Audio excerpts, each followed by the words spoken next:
नमस्कार। आज बिहार की पावन भूमि पर आने का सौभाग्य मुझे प्राप्त हुआ और आज एक बहुत ही महत्वपूर्ण विषय पर आप सभी प्रेस कर्मियों को, प्रेस के साथियों को संबोधित करने का सौभाग्य भी प्राप्त हुआ। आज की प्रेस वार्ता में आए मैं हर पत्रकार साथी का अभिनंदन करती हूँ, स्वागत करती हूँ, इस्तकबाल करती हूँ और अपनी बात को इन पंक्तियों के साथ शुरू करना चाहती हूँ कि चुनावी भाषण देता है बार बार, चुनावी भाषण देता है बार बार, लगता है जुमलों का सरदार बोलता है, उसे और कुछ आता हो न हो, वो झूठ बहुत शानदार बोलता है।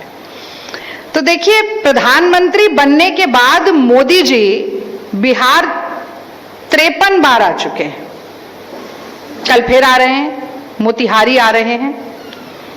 तो शुरुआत वहीं से करूंगी, पर कुछ याद दिला के करूंगी कि जब भी मोदी जी चुनावी भाषण देने के लिए आते हैं, लंबे लंबे जुमले फेंक के जाते हैं, बेबुनियाद दावे, झूठे वादे, बड़ी बड़ी पर खोखली घोषणाएं करके जाते हैं। बिहार अभी भूला नहीं है। 2015 में आरा की रैली में ऐसे और ऐसे हाथ दिखा दिखाकर सबसे बड़ा जुमला फेंक के गए थे बिहार के लिए, 1.25 लाख करोड़ का पैकेज। और वो अंदाज जो था मोदी जी का, वो भी नहीं ना भूले हैं। क्या अंदाज था? बोली लगाने का, बिहार की नीलामी करने का। 75,000 करोड़ करूं कि 80,000 करोड़ करूं, 85,000 करोड़ करूं कि 90,000 करोड़ करूं, और ज्यादा कम तो छोड़ दीजिए, 1.25 लाख करोड़ भी छोड़ दीजिए, 1.25 रुपए का नेग भी बिहार सरकार के खाते में नहीं आया। जैसे कि काले धन की वापसी के बाद जो होनी थी तथाकथित 15 लाख रुपया किसी देशवासी के खाते में नहीं आया। और आज ये हमने यहां पर केतली और गिलास रखा है, तो आप सबके मन में भी और जो आपके माध्यम से हमें देख रहे हैं, ये जरूर सवाल उठ रहा होगा कि आखिर ये यहां पर क्यों है। तो मोदी जी को चाय पर चर्चा करने का बहुत शौक है। हमने भी कहा कि भाई मोतिहारी आ रहे हैं कल, चाय पर चर्चा जरूर होनी चाहिए। तो ये चाय है, जरा चाय निकालिए राजेश जी। तो चाय है, पर ये चाय मोदी जी के वादों की तरह फीकी चाय है।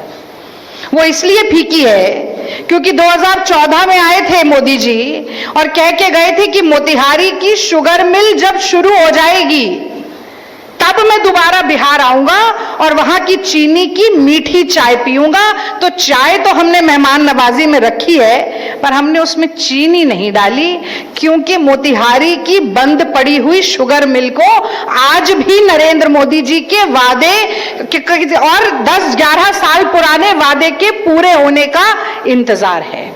और वो बंद पड़ी हुई शुगर मिल इस बात का प्रत्यक्ष प्रमाण है कि मोदी रीति सदा चली आई, मोदी रीति सदा चली आई, जो कह जाए वो कभी ना निभाई।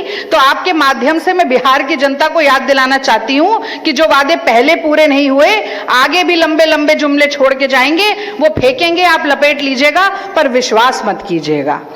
और अब एक आप लोगों से जुड़ी हुई बात मैं जरूर कहना चाहती हूं। देखिए, मैं समझती हूं कि लोकतंत्र मजबूत होता है सवाल जवाब से, जिम्मेदारी से, उत्तरदायित्व से। जब सरकार को कटघरे में खड़ा किया जाए, सवाल पूछे जाएं और देश के लोकतंत्र के चौथे स्तंभ को जवाब मिले। लेकिन 11 साल में नरेंद्र मोदी जी ने तो एक प्रेस वार्ता की नहीं, आप लोगों का सामना किया नहीं, कोई सवाल लिए नहीं और जवाब दिया नहीं। लेकिन जिम्मेदार विपक्ष होने के नाते कल मोदी जी के आने से पहले हम 5 बड़े सवाल मोदी जी से पूछना चाहते हैं। और सबसे बड़ा, सबसे प्रमुख और सबसे ज्वलंत सवाल, जो सिर्फ मेरे नहीं, क्योंकि आप भी बिहार के लोग हैं, पटना के लोग हैं, बिहार के मतदाता हैं, ये सवाल आपके जहन में भी जरूर उठ रहा होगा और बार बार दिमाग में कौंध रहा होगा। मैं उसको जुबान देने का काम आज यहां पर करती हूं। तो सबसे पहला और सबसे प्रमुख सवाल यह है कि मोदी जी आप बिहार में वोट की चोरी यानी कि चुनाव की चोरी क्यों कर रहे हैं? आप बिहार के मतदाताओं के मताधिकार को छीनने का षड्यंत्र चुनाव आयोग से क्यों रचवा रहे हैं? जिस तरह से खुलेआम धांधली, गोरख धंधा, लोकतंत्र की लूट मची हुई है, क्या यह आपको बिल्कुल भी शर्मसार नहीं करती मोदी जी?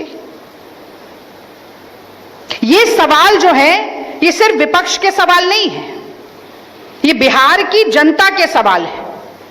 हम ये तो जानते हैं कि जैसे जैसे बिहार के चुनाव नजदीक आ रहा है वैसे वैसे मोदी और भाजपा ठगबंधन का सिंहासन यूं डोलता जा रहा है।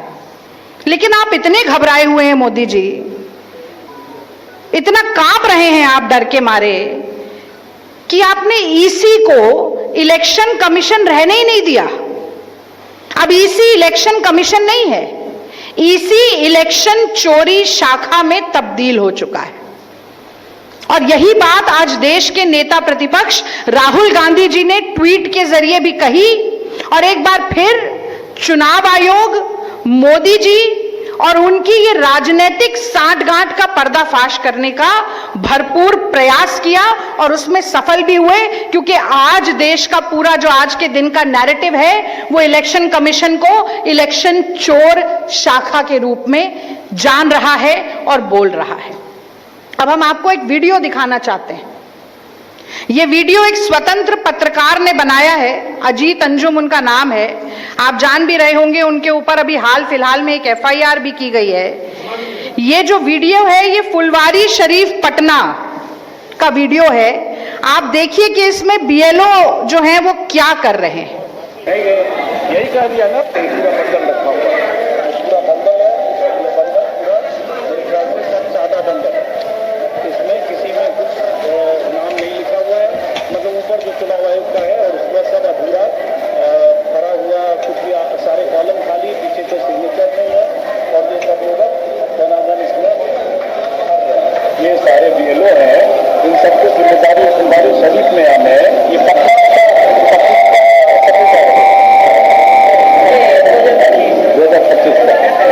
सामने रिफॉर्म कर रहे हैं, बस कुछ नहीं कर रहे, जो लिखा उतना ही किया। क्या सुनना मैं आपका, हम कुछ नहीं है। तो आपने देखा कि एसआईआर, स्पेशल इंटेंसिव रिवीजन के नाम पर किस तरह का फर्जीवाड़ा चल रहा है। जो सेंटर चलाए जा रहे हैं उसमें कोई मतदाता नहीं है,